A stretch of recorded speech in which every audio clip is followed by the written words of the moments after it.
Et bonjour, j'espère que vous allez bien. Je continue les tirages pour le mois de septembre 2025. Et là, je passe au signe de la balance.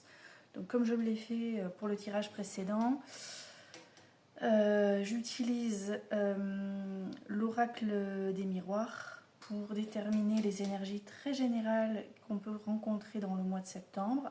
Tu ne prends que ce qui résonne en toi. Parce qu'il y a quand même 5 énergies, puisque je fais des tirages à 5 cartes, donc bon, ça fait beaucoup peut-être. Mais il y a peut-être des énergies qui vont pouvoir se cumuler, se répondre ou pas. C'est vraiment, tu prends ce qui te... Voilà, ce qui résonne. Et ensuite, avec le tarot, le tarot, histoire de sorcière, toujours avec 5 cartes, on déroule le mois pour voir un petit peu comment les choses vont se mettre en place.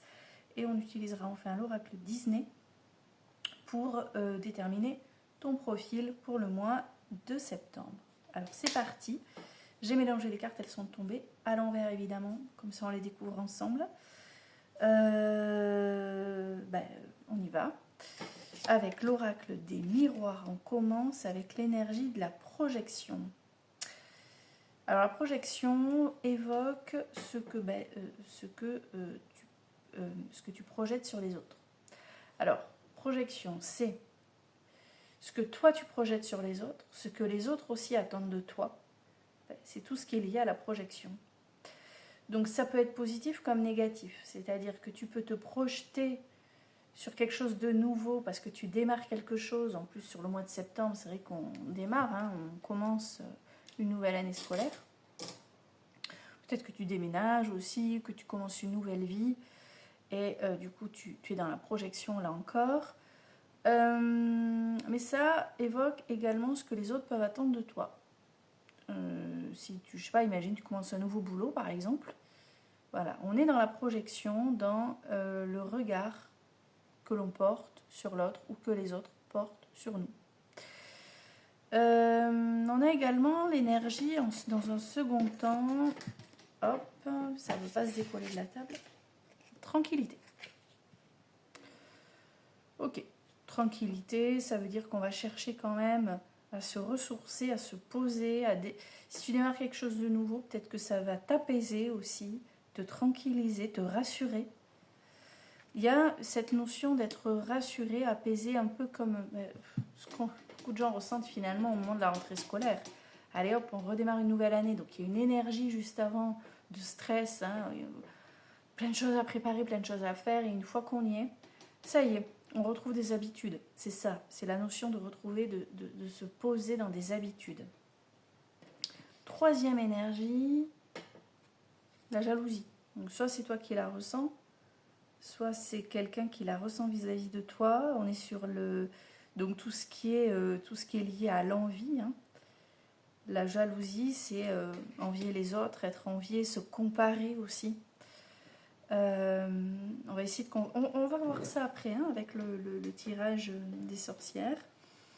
Donc voilà, il y a la projection et envie, enfin projection et jalousie. Je me demande s'il n'y aurait pas un lien entre les deux.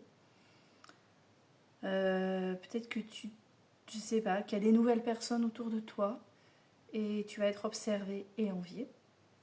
Ou toi, tu vas observer et te comparer avec des peurs peut-être. Qu'est-ce qu'on a en quatrième énergie? On a la fatalité. C'est ce qui est inévitable. Attention, c'est pas obligatoirement négatif, on va voir après. Et en dernière, ouais, il y a la victoire. D'accord? Il y a la victoire. Ici.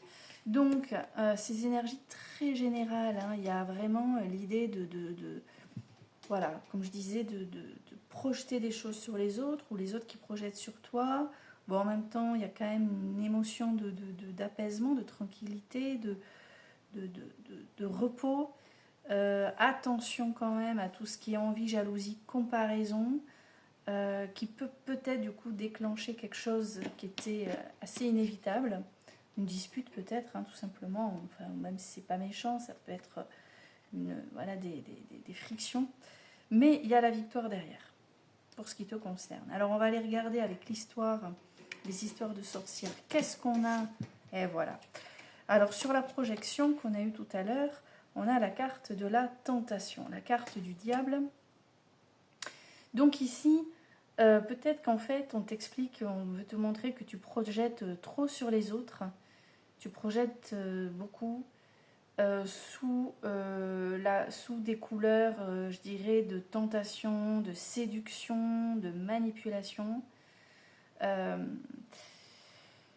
Alors, ça peut aller dans un sens comme dans l'autre. Fais attention à ne pas être manipulé, ne pas te laisser séduire par quelque chose. Comment dire? Je te donne un exemple. Imagine, tu commences un nouveau boulot. On a cherché à te séduire, te manipuler pour te faire croire, te faire prendre des vessies pour des lanternes. Et ben ouais, tu te sens coincé maintenant, tu deviens dépendant de quelque chose qui ne correspond pas à tes attentes. Voilà, ça peut être ça. Après, à toi de le transposer dans d'autres domaines de ta vie. Hein, amoureux, amical, familial, d'accord? Les promesses non tenues, les projections qui finalement tournent aux désillusions. C'est aussi la carte de la dépendance sentimentale ou matérielle. Ça, c'est pas terrible, mais avec la projection, dépendance matérielle, qu'est-ce que ça veut dire? Imagine, tu as rencontré quelqu'un qui projette avec toi une vie formidable, on s'aime trop, on s'aime trop. Cette personne s'installe très vite chez toi ou elle vient d'arriver chez toi. On est peut-être sur une dépendance matérielle dans le sens où la balance n'est pas équilibrée entre ses sentiments et son confort. C'est-à-dire qu'elle trouve un confort tel qu'on est dans une manipulation émotionnelle, d'accord? Je t'aime très fort, comme ça je m'installe et qu'est-ce que je suis bien ici, quoi. Tu vois? C'est cette notion-là de manipulation. Je suis désolée. Donc ça peut être l'autre qui fait ça vis-à-vis de toi, ça peut être toi aussi, hein, toi qui te dis oh j'ai tout à y gagner, j'y vais. C'est ce qui est en tout cas association de ces deux cartes. Mais attention, avec la tranquillité, qu'est-ce qu'on a derrière? On a la justice, d'accord? Ici. Donc, on a quand même une énergie d'harmonisation. Tu fais un effort pour équilibrer les choses. Donc c'est peut-être toi qui subis plus qui n'agit par rapport à cette notion de manipulation que je viens d'évoquer. Puisque toi, la balance, balance, de toute façon c'est le propre du signe.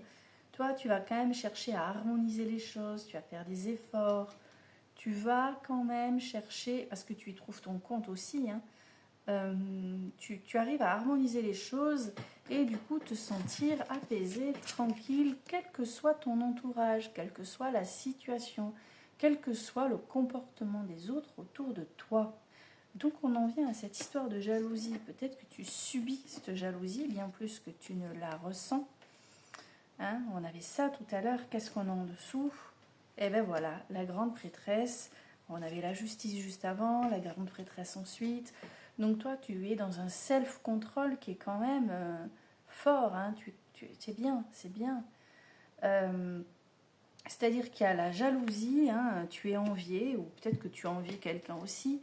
Mais en tout cas, il y a vraiment un contrôle des émotions pour toujours, encore une fois, rester dans l'équilibre, dans l'harmonisation des choses. On cherche à... Voilà. On cherche une certaine stabilité. Alors, juste derrière, on avait tout à l'heure la carte de la fatalité, à laquelle vient se coupler le 9 de bâton, ici. Donc fatalité et 9 de bâton, on a donc quand même une confrontation, mais tu as des ressources très importantes, tu as une grande force intérieure et beaucoup de courage. Donc je reviens sur la notion de jalousie, à mon avis tu l'as subie. Donc il y a quelqu'un qui vient te... Comment on va dire ça de manière... Bon, il y a quelqu'un qui vient te... voilà.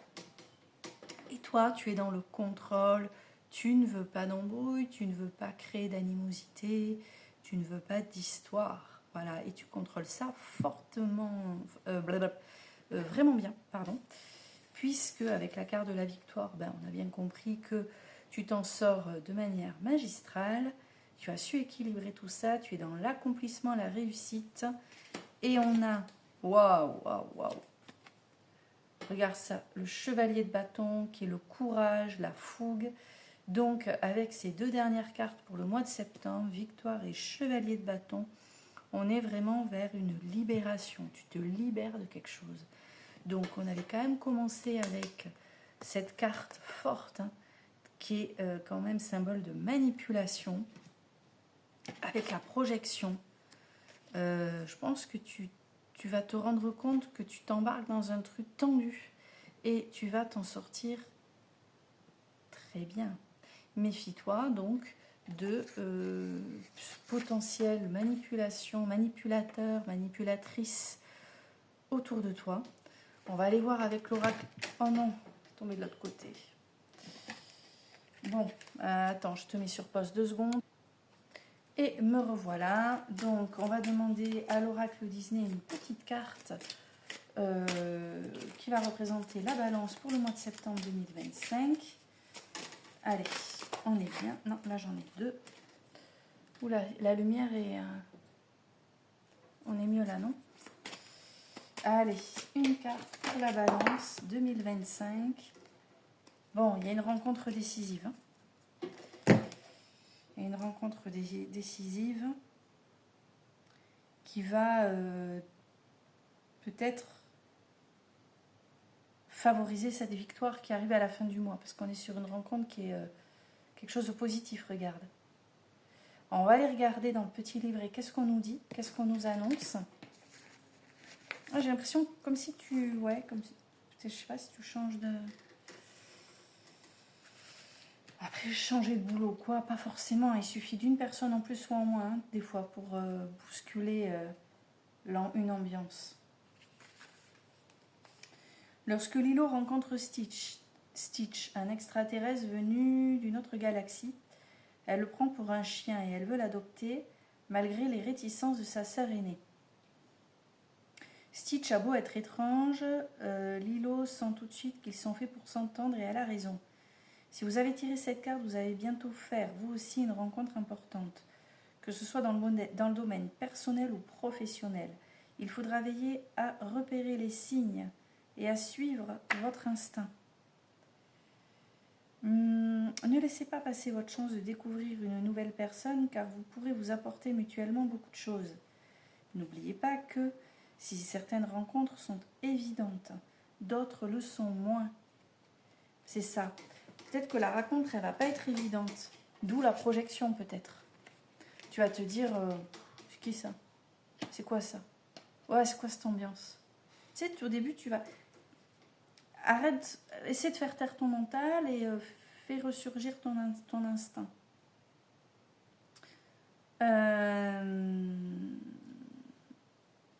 N'oubliez pas que si certaines rencontres sont évidentes, d'autres le sont moins. Pour découvrir quelqu'un, il faut garder l'esprit ouvert et ne pas se fier aux apparences. Peut-être cette personne fait-elle déjà partie de votre entourage, bon, peut-être que tu la connais déjà en fait, sans que vous lui ayez vraiment prêté attention. Vous savez, ça me fait penser à ces personnes qui côtoient quelqu'un qui est transparent, une personne transparente à ses yeux, et puis le jour où elle s'intéresse un peu à elle, se dire « Ah, je ne pense pas qu'elle était comme ça » ou qu'il était comme ça. Et si vous engagiez la conversation, cette rencontre pourrait bien marquer le début d'une grande aventure. Ah bah écoute, avec la victoire à la fin, le chevalier de bâton, ça colle. Hein. Mais avec la projection au début et la manipulation, ça colle aussi. Parfois, on peut créer des liens avec des personnes qu'on n'aurait jamais soupçonnées. Allez, ben, en avant pour le mois de septembre, Balance. Un mois que je te souhaite plein de belles choses. À bientôt.